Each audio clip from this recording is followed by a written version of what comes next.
அது தேவன் இந்த மாதம் கட்டளையிடுவார். அல்லேலூயா, அல்லேலூயா. மனிதர்களுக்கு முன்பாக தேவன் உங்களுக்கு தண்ணீர் தடாகத்தை உண்டு பண்ணுவார், நீர்ச்சிக்கத்தை உண்டு பண்ணுவார். அல்லேலூயா, அல்லேலூயா. இந்த மாதம் உங்கள் வாழ்க்கையிலே மலையான பிரச்சனை இருந்தாலும் கற்பாறையான பிரச்சனை இருந்தாலும் கத்த சொல்றார், நீர்ச்சிக்கத்தை உண்டு பண்ணுவார். அல்லேலூயா.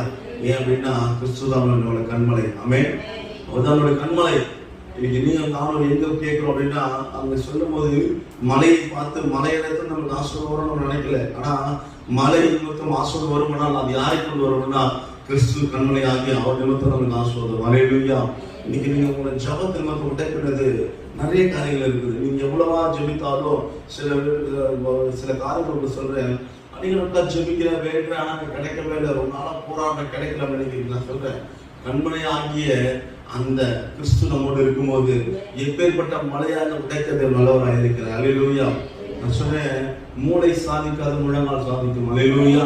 நீங்க முழங்கால் பணியிட்டு நீங்க ஜெபிக்க ஜெபிக்க ஜெபிக்க எப்பேற்பட்ட மலையாக கத்தை உடைப்பார். அல்லேலூயா.